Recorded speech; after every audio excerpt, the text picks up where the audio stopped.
네, 이 시간은 광주 세무사회와 함께하는 세금 바로 알기 시간입니다. 오늘은 최근 이슈가 되고 있는 상속 증여세에 대해서 알아보는데요. 자, 여러분 궁금증 많으시죠? 광주지방세무사회 최시라 세무사와 이야기 나눕니다. 세무사님 안녕하십니까? 네, 안녕하세요. 반갑습니다. 네, 반갑습니다. 요즘 이 상속세 또 증여세에 대한 관심, 저도 있고요. 누구나 다 관심이 많을 것 같은데요. 관심이 높아지는 이유가 뭡니까? 네, 저 또한 예전에 비해서 상속 증여에 관한 질문을 많이 받는데요. 급격하게 변동하는 부동산 가격과 물가 상승으로 인해서 상속 증여세 부담이 많이 증가하였습니다.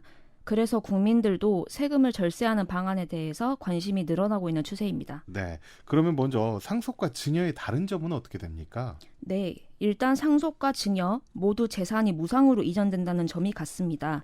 다만 무상으로 이전되는 시기가 언제냐에 따라서 차이가 발생하는데요.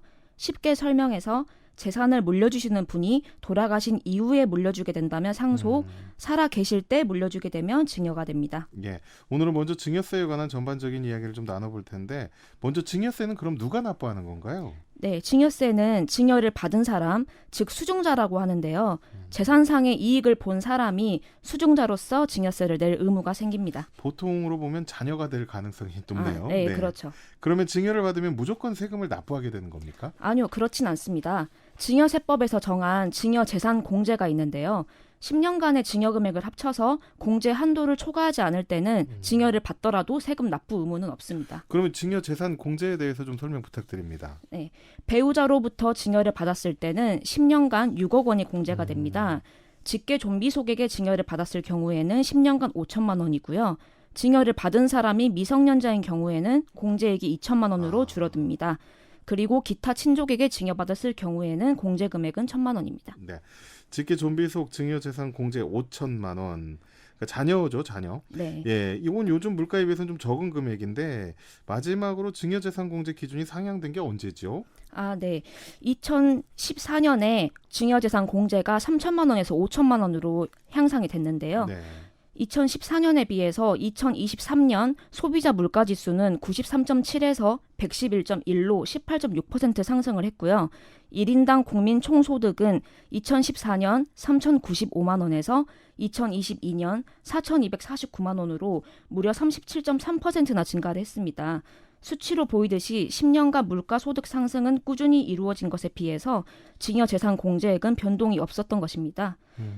그래서 7월 27일에 발표한 2023년 세법 개정안에 증여재산 공제에 대한 개정안을 담고 있는데 이게 세간의 많은 주목을 받고 있습니다. 그럼 개정안은 어떤 내용이 담겨 있죠? 네, 바로 혼인에 따른 증여재산 공제라는 규정인데요. 혼인신고일 전후 2년 이내에 총 4년 동안 직계 존속으로부터 증여를 받는 경우에 증여재산 공제를 1억 원 추가로 공제를 해준다는 내용입니다. 예비 신혼부부에게는 아주 솔깃한 뉴스인데 좀 더 구체적으로 설명해 주실까요? 네. 예를 들어서 신랑 신부 모두 과거 10년간 증여를 받은 재산이 없다면 각각 양가 부모로부터 1억 5천만 원까지는 공제를 받을 수가 있으니 두 사람이 합치면 최대 3억 원이라는 금액을 세금 없이 증여를 받을 수 있다는 계산이 나오거든요. 예. 이 경우라면 원래라면 내야 했을 세금을 1인당 약 970만 원, 부부 합산하면 1,940만 원을 납부하지 않아도 됩니다. 상당히 큰 금액이긴 합니다. 그러면 이 같은 규정이 신설된 배경은 어떻게 되죠? 네, 기획재정부에서 발표한 2023년 세법 개정안 문답표에 보면 도입 배경에 대해서 설명이 되어 있는데요. 최근 우리 사회가 저출생이 사회 문제로 큰 대두가 되고 있잖아요. 네. 근본 개정안을 통해서 결혼, 출산, 양육을 지원코자 하는 사회 정책적 차원으로 보시면 되겠습니다. 급격히 오른 부동산 가격 때문에 신혼집을 구하기 힘든 예비 부부들에게는 그래도 좋은 소식인데 어떻게 보고 계십니까? 네, 그렇습니다. 한국부동산원에서 발표한 자료에 의하면 주택 매매 가격의 평균이 전국 3억 8천, 수도권 5억 5천만 원이 평균이고요. 전세 가격은 전국 2억 2천만 원, 수도권은 3억 원이 평균입니다. 따라서 세제 지원안을 통해서 신혼부부들이 새 보금자리를 마련하는 등 도움이 될 것이라는 것이 정부의 입장으로 보입니다. 여기서 좀 궁금한 게 이 증여받은 재산이 무조건 그 주택 구매 또는 전세 자금에만 사용을 해야 되는 겁니까? 아니요. 그렇진 않습니다. 정부에서는 증여를 받은 사람들이 어떤 용도로 그 금액을 쓰고 있는지 현실적으로 확인이 불가능하다는 점을 고려를 해서 용도 제한 규정은 두지 않기로 하였습니다. 이제 만약에 용도를 제한을 해버린다면 납세자도 본인이 증여받은 재산을 어디다 썼는지 일일이 소명을 또 해야 되고요. 과세관청 입장에서도 하나하나 추적하고 감시하기에는 굉장히 많은 행정비용이 들기 때문에 이런 현실적인 요소를 종합적으로 고려를 했습니다. 네. 그럼 이런 규정에 적용받기 위한 요건은 어떻게 됩니까? 일단 증여자는 직계 존속에 한해서 적용이 됩니다. 부모님, 조부모님, 외조부모님으로부터만 증여를 받아야 됩니다. 그리고 혼인신고일을 기준으로 이전 2년, 이후 2년 이내에 증여받은 것에 한해서만 적용을 받을 수 있습니다. 네. 이 모든 요건을 충족을 해야만 혼인에 따른 증여재산 공제를 받을 수가 있습니다. 그러니까 혼인 전 2년, 이후 2년. 예, 요거 잘 또 예비 신혼부부들은 알고 있어야 될 것 같습니다. 혹시 재혼하는 경우에도 규정이 부합이 됩니까? 네, 아직 구체적인 확정안이 나오지 않아서 확정적으로 답변을 드리기에는 좀 어려운데요. 일단 개정안에는 혼인의 횟수에 제한을 두고 있지 않고요. 개정안의 입법 취지가 혼인율, 출생률의 증가를 통한 문제 극복이라는 이런 지원책이라는 점을 고려했을 때는 굳이 초혼과 재혼을 구분할 필요는 없다고 보여집니다. 다만 이제 보다 정확한 내용은 확정안이 나와야만 알 수가 있습니다. 네. 혹시 증여를 받은 이후에 결혼을 안 하게 되는 상황이 또 발생할 수 있을 것 같은데 이런 상황은 어떻게 보십니까? 네, 충분히 그런 경우가 있을 것으로 예상이 되는데요.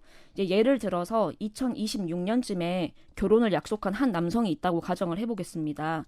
이제 이분이 혼인신고일 전에 미리 신혼집을 구하기 위해서 2024년에 부모로부터 1억 5천만 원을 증여를 받게 된다면 혼인신고일 2년 이내고 또 공제 한도 내의 금액을 받았기 때문에 이분은 이 규정을 적용을 해서 세금이 없이 증여세 신고를 했을 겁니다. 네. 그런데 이제 만약에 증여일로부터 2년이 지났는데도 혼인신고를 하지 않고 결국에는 파혼을 하게 되는 경우도 있을 텐데요. 이러면 이 남성의 경우에는 요건을 충족하지 못했기 때문에 혼인재산공제를 받을 수가 없는 것입니다. 이미 세금 없이 증여세로 신고했는데 이런 경우는 또 어떻게 됩니까? 네, 이런 경우에는 받은 재산을 도로 반환을 하는 경우와 반환을 하지 않는 경우로 나뉠 수가 있겠습니다. 네. 반환 후 상황 먼저 들어보겠습니다. 어떻게 됩니까? 네, 혼인 재산공제를 적용받은 자산을 혼인할 수 없는 정당한 사유가 발생한 달의 말일부터 3개월 이내에 당초 증여를 해주신 분한테 반환을 했을 경우에 처음부터 증여가 없었던 것으로 본다고 개정안에는 명시가 되어 있습니다.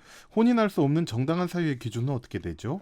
일단은 혼인할 수 없는 정당한 사유가 어떤 건지에 대한 거는 대통령령으로 규정한다고만 되어 있어서요. 현재로서는 알 수가 없고 최종적으로 입법이 되어야만 알 수가 있겠습니다. 네, 마지막 질문이 될 것 같은데 반환하지 않는 경우에서도 들어보겠습니다. 어떻게 되죠? 네, 증여재산을 반환하지 않는 경우에는 총 증여받은 금액 1억 5천만 원 중에 5천만 원까지만 공제가 되기 때문에 초과분 1억 원에 대해서 증여세를 수정 신고를 하시고 세금 납부하시면 됩니다. 다만 이 경우에 가산세는 물지 않겠다고 했으나 이자 상당하게 대해서는 부과를 하겠다고 했습니다. 예, 좀 더 나누고 싶은 이야기가 많은데 다음 기회에 또 증여 상속과 같은 이야기는 나눠보도록 하겠습니다. 여기까지 듣겠습니다. 고맙습니다.